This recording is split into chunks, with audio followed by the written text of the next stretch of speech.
के सालिग्रामी और छत पे हमारे छोटे नन्हे मुन्ने बच्चे आज का दिन हमारे आजादी का एक ऐसा दिन है जो पूरे हिंदुस्तान की धरतियों पर आवाज मत करो बहुत बुजुर्गों को सही बात बताएगी। हिंदुस्तान की धरतियों पर जो जश्न का माहौल है उसमें पूरा हिंदुस्तान डूबा हुआ है। ये आजादी ऐसे ही नहीं मिली है। इस आजादी के खून हमारे भारतीयों के जगह जगह में बहाए गए। पीछे आवाज न करो, पीछे जाइए तो मैं बताना चाहता हूं कि आज के आजादी का माहौल हिंदुस्तान से बनाया जाता है। इसके पीछे एक वजह क्योंकि अंग्रेजी हुकूमत के खिलाफ हमारे लोगों ने शहादत दी और बलिदान दिया। ऐसे ही आजादी नहीं मिल गई है। आजादी के लिए हर मजहब के लोगों ने जंग लड़ी, हर मजहब के लोगों ने झंडे से विरोध किया, तब उसके बाद जाकर आजादी मिली है। लेकिन आजादी के डिफिनेशन को अगर तुम नहीं समझोगे, इतिहास समझाया जा रहा है, वो समझाया जा रहा है। लेकिन इतिहास हमारे लोगों को कायम किया हुआ इतिहास है। तारीख ये गवाही देती है कि हमने अपनी कुर्बानियों को हिंदुस्तान के कोने कोने में स्पर्श से लड़ाया। जंगे लड़ी गई, खिलाफत आंदोलन चलाए गए, उलमाए किराम ने इस जंग को आगे बढ़ाकर शहादत पेश की है। मेरे प्यारे बच्चे, बिल्कुल चीज को जानना जरूरी है। आवाज मत दो पीछे, आवाज नहीं करो, झंडा नहीं करो, आवाज नहीं। तब जाकर हिंदुस्तान आजाद हुआ। अंग्रेजों के दौर में 1905 के पहले हमारे लोगों ने ये देखा हिंदुस्तान में अंग्रेजी हुकूमत है, कोई दिक्कत नहीं थी, कोई परेशानी नहीं थी। लेकिन जब उन्होंने मजहब पे अटैक किया, धर्म को बर्बाद करने के हमारा हो गए, तब उसके बाद उन्होंने कहा कि हम मजहब पे नहीं कर पाएगा। ये तिरंगे की गवाही है। इस तिरंगे के अंदर 7.5 लाख लोगों ने कुर्बानी दी है। 2.5 लाख मुसलमानों ने दी है तो 5 लाख हिंदुओं ने दिया है। लेकिन हिंदू मुस्लिम एकता का ये प्रतीक झंडा है। ये झंडे की शहादत हमारे इतिहास के पन्नों में है।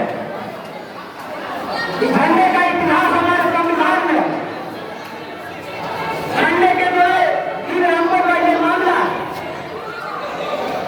अगर हरा झंडा इस्लाम से जोड़ा गया तो केवड़िया झंडे को जो है भगों से जोड़ा गया था, और शांति का प्रतीक जो सफेद झंडे को दिया गया। और ये बातें जब की गई, तुम्हारे उम्र की लड़की 22 साल की थी, वैज्ञानिक झंडे को लहराने का काम किया। मेरे सारे बच्चे आवाज सुनो, ऐसे ही मामूली झंडा नहीं। 1940 के आंदोलन में गांधी जी को दिया गया। खिलाफत आंदोलन चरम सीमा पे थे। आज बापुल्ला खा कहीं जम रहे थे। सुभाष चंद्र बोस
हरिजन आदमी से कहा, बताइए क्या मामला? कहा बात करिए।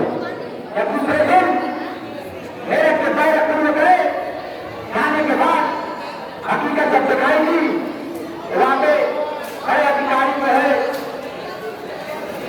ब्रिटिश हुकूमत के रहते थे, पुलिसों में बैठ के हिंदुस्तान में वो किया जाता था। जब वो निकाले सारी कारतूस को बंदूकों में डाल दिए, हटाने के बाद वो अलर्ट किया गया और बाद अभिप्राय थे मंगलपान के दर्जा में रहने वाले थे, वो शहीदों की धरती पर दिया वहां के रहने वाले थे। उन्होंने उठाकर अंग्रेजी हुकूमत के जितने भी अधिकारी थे सबको पर गोली चला दी। पूरे हिंदुस्तान में आग लग गई, सारे लोग जम के लिए तैयार हो गए। हिंदू मुसलमान एक जब मैदान में कूदे, पूरे हिंदुस्तान की जो है सब शुरू हो गई। लेकिन हर दौर में मुक्ति पैदा हुए। उस दौर में हमारे आंदोलन को खत्म करने की साजिश की गई थी। जब तक हमारे आंदोलन शुरुआत की गई, जब आंदोलन की शुरुआत की गई, तब हमारे लोगों ने बता दिया अंग्रेज से जाकर कहते थे आज यहाँ पे आंदोलन हो जाएगा। ऐसे ही हिंदुस्तान आजाद नहीं हुआ बेटा। संविधान में ये बातें दी गई कि झंडे को तरतीब दिया गया। इसके बाद अशफाकुल्ला के इंस्टीट्यूट में जानते उनसे बताया गया, क्लासों में मैं बताता हूँ, उसके साथ बिस्मिल्लाह अशफाकुल्ला के भाई थे, अशफाकुल्ला चले थे, राम मिश्र के साथ बैठते थे। एक मतलब इत्तेफाक हुआ, इत्तेफाक में जो है बिस्मिल्ला और राम प्रसाद जी बैठे थे। बैठने के बाद जब अशफाकुल्ला पहुंच गए, वही देश की आजादी के बारे में होता था, बातें होती थी कि आखिर में हमारा देश आजाद कैसे होगा। इस बात को अशफाकुल्ला सुनते रहे। वहां जाने के बाद बिस्मिल्लाह से चले गए। जाने के बाद पूछा, अशफाकुल्ला ने राम प्रसाद जी से पूछा कि भाई ये क्या मामला है? हिंदुस्तान पे जुल्म हो रहा है, हिंदुस्तान में जालिम हुकूमत है, हिंदुस्तान में अंग्रेजों का शासन है। ये शासन हमारे देश को बर्बाद कर रहा है, हमारे मजहब को बर्बाद कर रहा है। उसके बाद अशफाकुल्ला जज्बाती आते एक मुख्तार इसका इंसान जब देखा, कहा कि ऐसा है राम प्रसाद जी, मैं आपके पास चलूंगा, हुक्मरान होना चाहिए। जंग आजादी में अशफाकुल्ला खान खातोनी कान याद है, जब हमारे देश से सोना जा रहा था, इस बात को राम प्रसाद ने अशफाकुल्ला से कहा।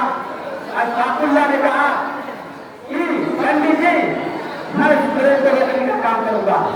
आज तुम क्या जानोगे, तुम्हारे लोगों ने कितनी जंग लड़ी है, कितनी कुर्बानियां दी है।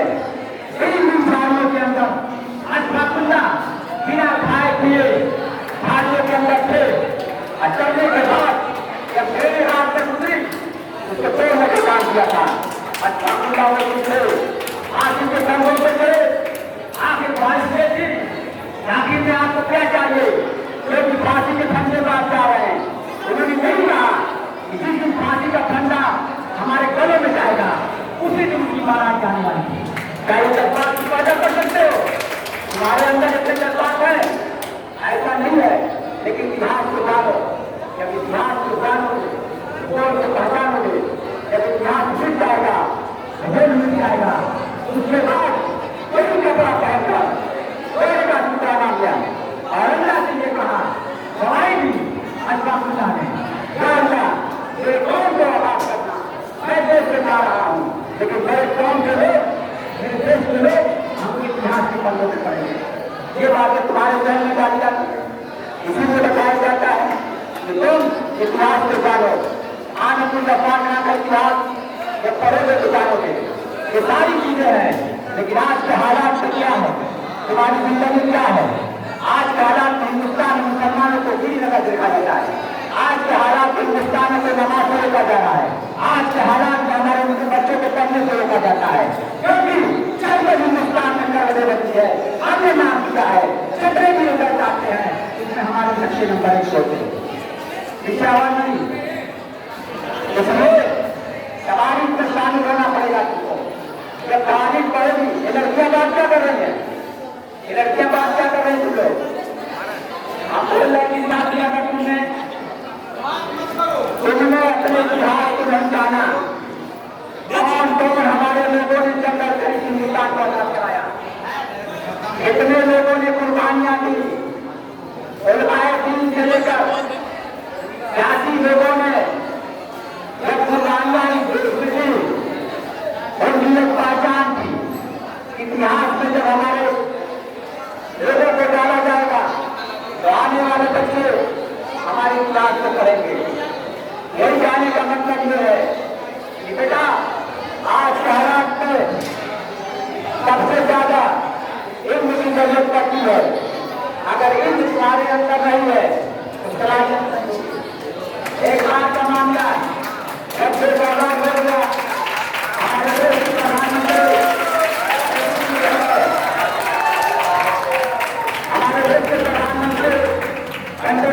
जवाहरलाल नेहरू यहाँ से जा रहे थे।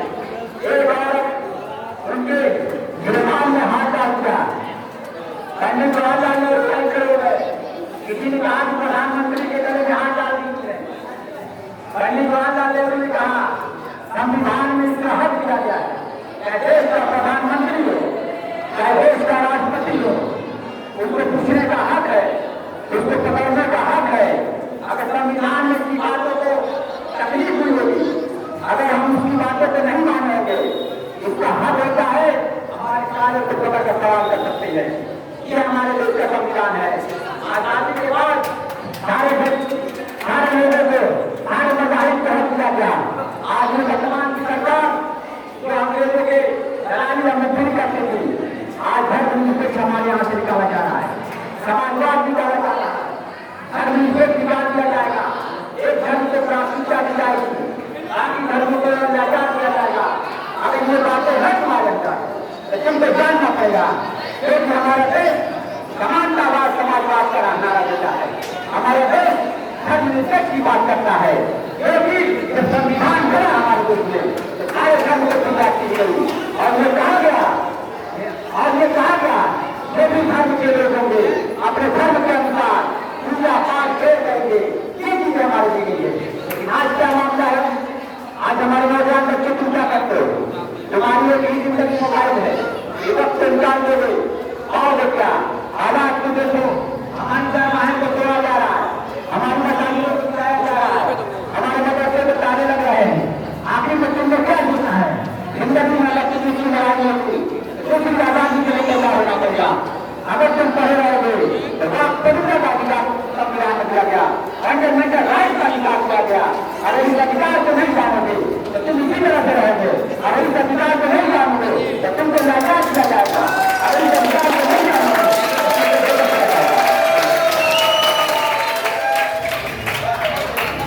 भाव के कारण मैं बहुत कम बातें तुमको बता रहा हूँ, लेकिन इतिहास के पन्ने में जब घुसते हैं बहुत सारे इतिहास पहले पड़े हमारे यहाँ। अहमदुल्लाह फैजाबादी को कोई नहीं जानता, अंग्रेजों की चीजें हिलाती थी, उनको 50,000 का इनाम रखा गया। अंग्रेजी हुकूमत ने कहा जो है अहमदुल्लाह फैजाबादी को गिरफ्तार करेगा, उनको मंसूब किया जाएगा। लेकिन हमारे लोगों ने मुक्ति की दौर में तारीफ की हमारे देश में, ऐसे दौर में हमारे देश एक हाथ में कुरान एक हाथ में संविधान नहीं है। इतिहास के पन्ने पे अगर हम आपके यहाँ सरेंडर कर जाएंगे, इतिहास गवाही देगा फैजाबाद के व्यक्तियों से जो है एक ऐसा क्रांतिकारी था जो हजर के मारे सरेंडर कर गया था। ध्यान रहे या न रहे, लेकिन हिंदुस्तान को आजाद करने की सबसे बड़ी तैयारी हमारी है। जेलों के अंदर ले गए और की राजनीति की गई, यहाँ तक कि महिला जेल में सब बात किया गया, लेकिन हजरत खुद ने का काम नहीं किया। कहा कि जान चली जाएगी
किया है। चंद्रशेखर को इस बात को मालूम हुई हमारे खिलाफ हिंदुस्तान की एक फौज खड़ी हो गई जिसने गांधी जी को गोली मारा, उसी के गुरु सावरकर ने जब फौज खड़ा